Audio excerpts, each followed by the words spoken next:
Good morning, Cattle Market News. Shaylee Stewart here with your Cattle Market News tip sheet brought to you in part by DTN. Here to do what we always do and get you caught up on the cattle market. I'm excited to be here with you again this week, walking through what happened last week in the cattle market. I know that time is precious right now. Whether you're branding cows, getting cows kicked out to grass, turning on water, maybe you're doing some planting, what have you. I know that time is precious, and so let's not waste any bit of it. Let's get you caught up on what happened last week in the cattle market. That way you can be dynamic and prosperous in this week's market. Starting at the top of the report, as we always do with your Friday to Friday livestock contract changes. So again, as a reminder, this is what happened compared to the previous Friday to last Friday's close. So everything that transpired throughout the week. So last week, June live cattle fell 68 cents. August live cattle fell $3. May feeder cattle fell $1.68, and August feeder cattle fell $6.67. Now that's throughout the entire week. So one day might have been a little bit higher, the next day a little bit lower. Consecutively, the trend was lower throughout the week.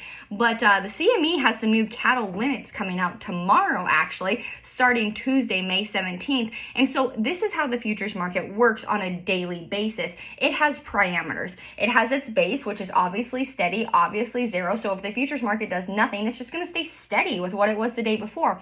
But it has a limit in which it can trade up to and which it can trade down to every single given day. Now, once it hits that limit, the next day it's able to go to expanded limits, and that works when both the market trades higher and both when the market trades lower.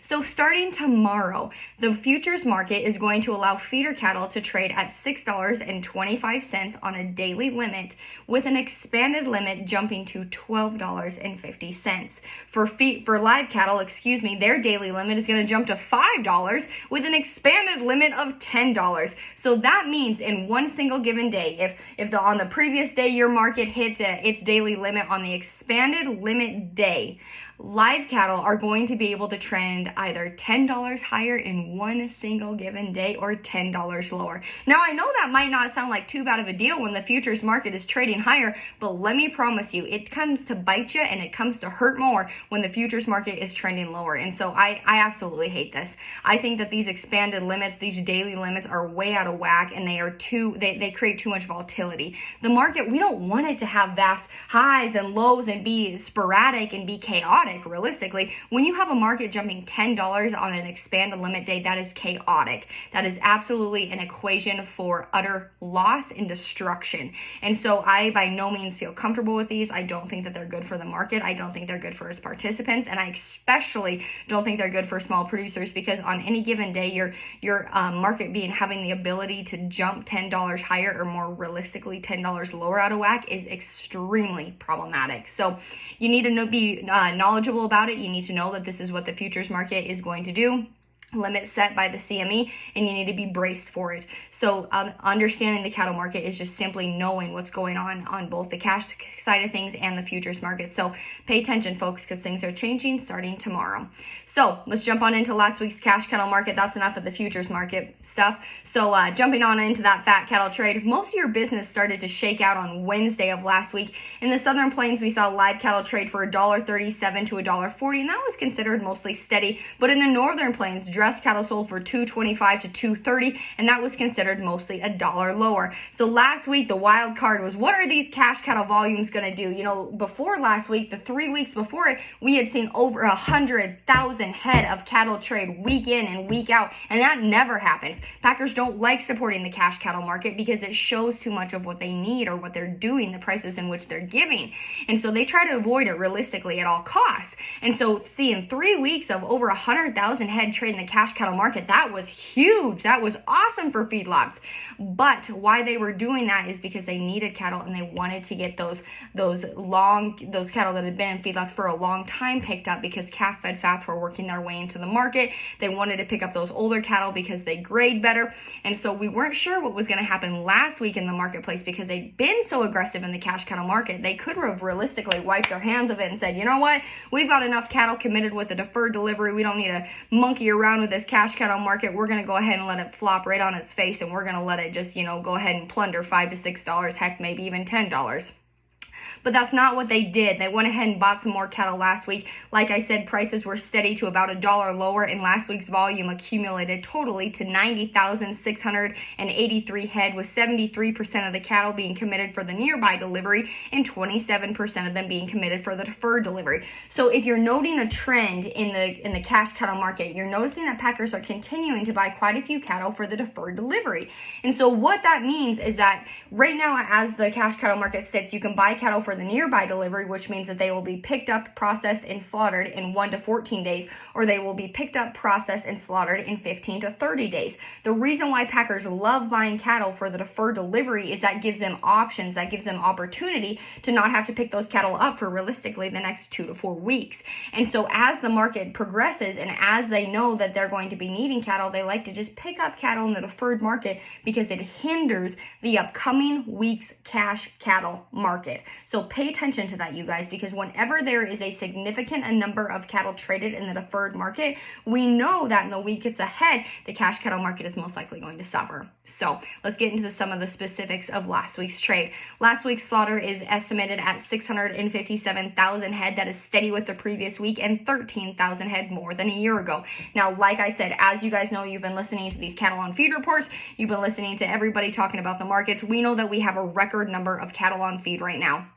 And so as we approach June, it's going to be so important that we watch how packers manage these box beef prices that have kind of ran into some headwinds as consumers are just saying, you know what, my dollar, it's just not going as far as I'd like it to go. You know, we're going to cut back on spending. We're really just trying to live conservatively and not really be, you know, throwing cash around because we're not sure where our economy is going, how this world's turning about. So they're kind of restricting their spending a little bit. So box beef prices have ran into some headwind. So nevertheless, we really need to watch how packers manage slaughter speeds moving into the summer months, because the saving grace of the market has been our beef demand, both here domestically and internationally in the last 2 years. And so as we move forward, we really need to monitor how packers handle processing speeds in the month of June, in the month of July, because that's going to tell us how soon we're going to be able to get to the fall and get through the summer numbers of record on-feed cattle and then into those calf-fed fats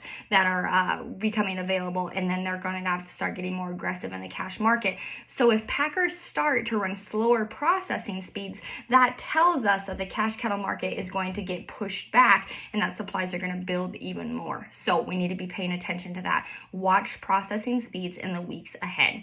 Let's talk about some box beef trends. Last week, choice cuts averaged $256.95, down $1.34 compared to the previous week, and select cuts averaged $243.18, down $3.64, with a total movement of 746 loads.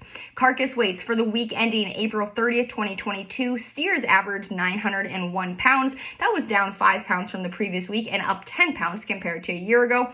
And heifers averaged 833 pounds. That was down 4 pounds compared to the previous week, but still up 9 pounds compared to a year ago. Fresh beef imports for the week last week totaled 25,240 metric tons. That is up 26% year to date compared to a year ago. Processed beef imports totaled 2,623 metric tons last week, and that is up 24% compared to a year ago. Beef exports hit a marketing year high last week, coming in at 28,400 metric tons, with your 3 largest buyers being South Korea, Japan, and Mexico.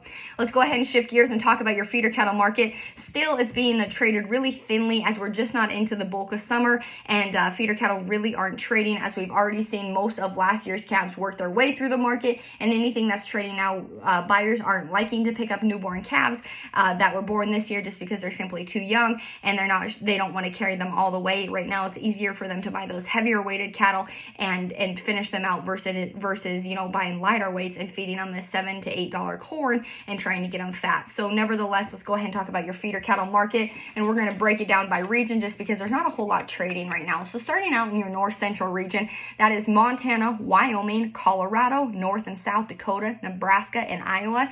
Your 600 to 700 pound steers traded for $1.80. That was about $2 cheaper than the previous week and about 30 cents higher than last year. Your 700 to 800 pound steers last week in the north central region traded for $1.67. That's $2 cheaper than a week ago and about 25 cents higher than a year ago. Your 8 to 900 pound steers traded for $1.57. That's about 4 cents cheaper and about 20 cents higher than a year ago. All right, moving into your South Central region, your 5 to 600 pound steers, and I guess I should clarify, your South Central region is New Mexico, Texas, Oklahoma, Kansas, and Missouri. Like I said, your 5 to 600 pound steers traded for $1.85. That's $1 cheaper than a week ago. Your 6 to 700 pound steers traded for $1.71. That is $1 stronger than a week ago. And your 7 to 800 pound steers traded for $1.57. That is $1 cheaper than a week ago.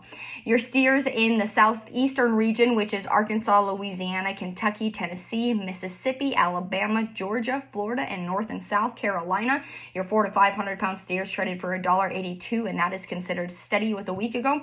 Your 5 to 600 pound steers traded for $1.73, and that is $2 stronger than a week ago. And your 6 to 700 pound steers traded at $1.59, and that is considered steady with a week ago. So nevertheless, like I said, last week, these prices, I'm obviously saying that, we're cheaper than a week ago here, steady with a week ago here, what have you. Last week, the market was under a lot of pressure because of corn prices. So nevertheless, that's something we're going to need to pay attention to in the weeks ahead. We're starting to get the WASDE reports. We're starting to see how farmers are getting planted or how they're not getting planted. And so we have a lot to manage this upcoming summer. And I know that I'm very excited for the end of 2022 and what the market will be, especially in 2023, as we see so many fewer beef cows here in the United States, which obviously affects the entire marketplace. But nevertheless, we've got to stay focused. We've got to stay engaged. We've got to stay on our toes, paying attention to this marketplace. So I thank you for paying attention to this video, caring about the cattle market, and being active participants both here in the videos and out in the countryside. So nevertheless, Shaylee Stewart here with your Cattle Market News Tip Sheet. We'll catch you next week. Take care.